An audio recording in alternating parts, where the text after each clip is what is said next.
Sahabat Abdullah bin Abbas ini adalah sahabat Nabi sekaligus keponakan Kangjeng Nabi. Dia putranya Sayyidina Abbas. Namanya Abdullah. Ya.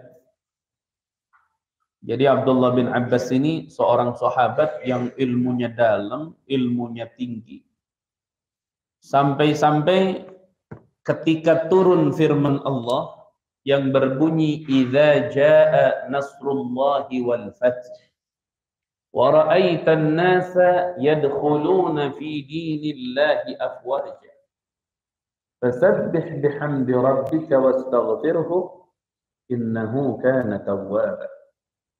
Ini firman ini atau ayat ini ketika diturunkan oleh Allah kepada Nabi Muhammad pertama kali, itu sahabat bertakbir, bergembira, ceria, bahagia, senyum-senyum karena dengar kabar.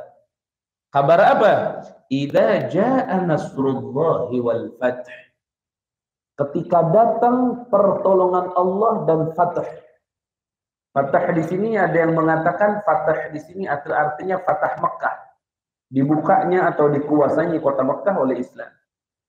Ada yang mengatakan Fatah di sini maksudnya adalah Suluh Hudaybiyah. Suluh Hudaybiyah ini perjanjian Hudaybiyah. Kalau saya ceritakan panjang.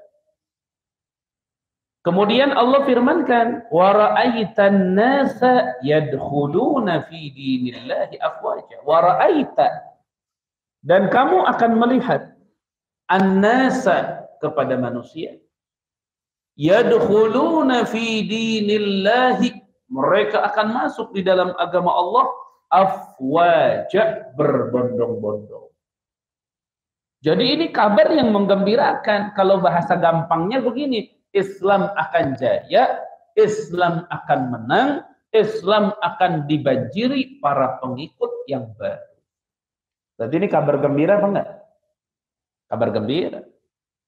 Sahabat semuanya bergembira, berbahagia, kecuali satu, Sayyiduna Abdullah bin Abbas. Sayyiduna Abdullah bin Abbas ketika turun firman ini, beliau justru menangis. Beliau justru menangis ketika turunnya firman Allah ini. Nangis Sayyidina Abdullah bin Abbas. Sampai sahabat bertanya, Abdullah, kalau bahasa kita, kamu ini kenapa menangis? Ini ada kabar begitu menggembirakan. Ini kabar yang luar biasa. Kabar yadkhuluna fi dinillahi afwaja, berbondong-bondong. Orang bakalan masuk Islam. Tapi kok kamu malah menangis? Apa kata Abdullah bin Abbas? Kata beliau, inna an-nabiy sallallahu alaihi wasallam sayamutu qariban. Kalian kenapa bertanya kepadaku? Aku menangis. Karena sebentar lagi Nabi Muhammad akan wafat dan meninggal dunia. Ini pertama kali turun, coba. Sekarang saya tahu cerita ini dari ulama, dari guru, dari kitab istilahnya. Ini pertama kali kejadiannya, coba. Kita bisa ngebayang seperti apa. Orang lain memahami firman Allah itu, bahwasanya manusia akan masuk Islam berbondong-bondong, pertolongan Allah turun, Mekah akan dikuasai, ini dan itu akan dimenangkan. Ini kan kabar gembira. Tapi kenapa Abdullah bin Abbas menangis? Beliau menjawab, inna Nabiy sallallahu alaihi wasallam sayamutu qariban. Nabi Muhammad ini akan meninggal sebentar lagi. Akhirnya sahabat, kamu ini ngomong gegabah. Mana dalilnya? Itu dalil diturunkan pertolongan Allah, fatah dari Allah. Manusia akan masuk ke dalam Islam berbondong-bondong. Kemana kamu memahami Al-Quran? Kok jauh-jauhnya memahami Nabi akan meninggal sebentar lagi? Kata Abdullah bin Abbas. Kata Abdullah bin Abbas, aku memahami hal tersebut karena ada sebuah kaidah. Beliau sampaikan, izma tammal amru bada naqsuh.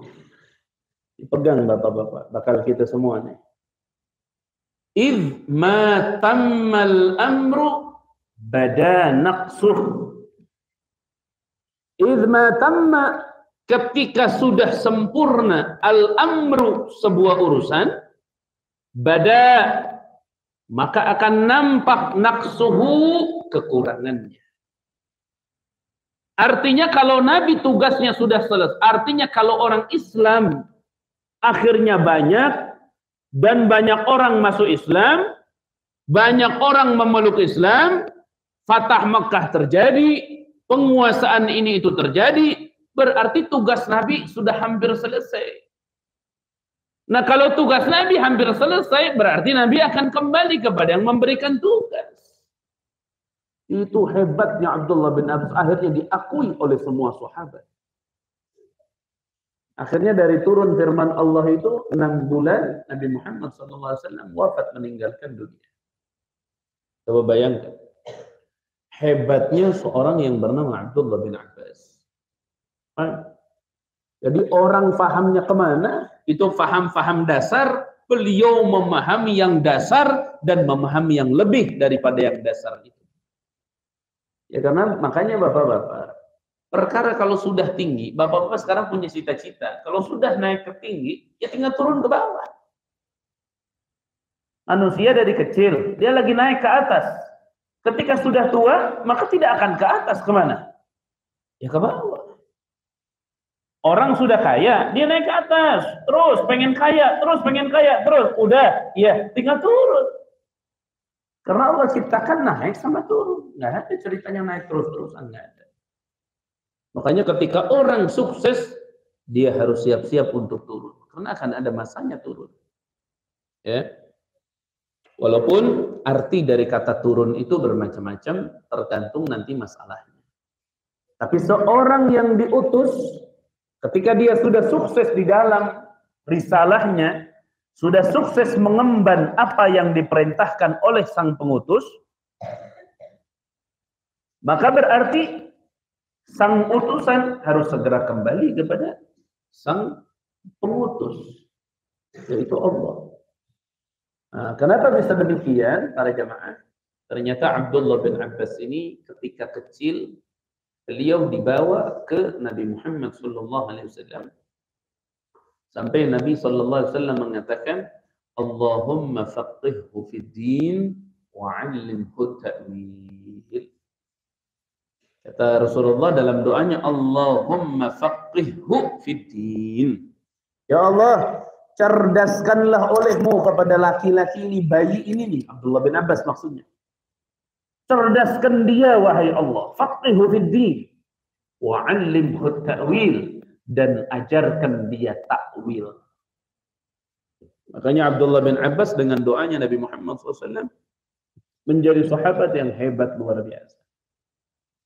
Makanya cara itu diikuti oleh orang-orang soleh sekarang. Apa? Kalau punya bayi itu dibawa ke ulama. Dibawa ke ulama, didoakan. Terus. Jangan pernah kita memandang begini, alah ulama juga begitu, nggak ada yang soleh umpama. Nggak boleh begini. Nggak boleh, kita nggak tahu. Berbaik sangkala. Karena suka ada orang istilah, ulama sekarang nggak ada yang benar. Ada sampai ngomong begitu. Ngaji atau kok nggak pernah ngaji? Alah, mana ada ulama yang benar sekarang? Allah. Itu kata-kata itu adalah kata-kata jababirah, orang-orang sombong. Jadi dia hanya yakin bahwa yang benar hanya dirinya sendiri. Ketika seperti itu, kata Sayyidina Umar, man idda'a annahu min ahli jannah fahuwa min ahli nar. Barang siapa yang merasa dirinya ahli surga, maka dialah ahli neraka Allah yang sebenar-benarnya. Nauzubillah min dzalik. Ya.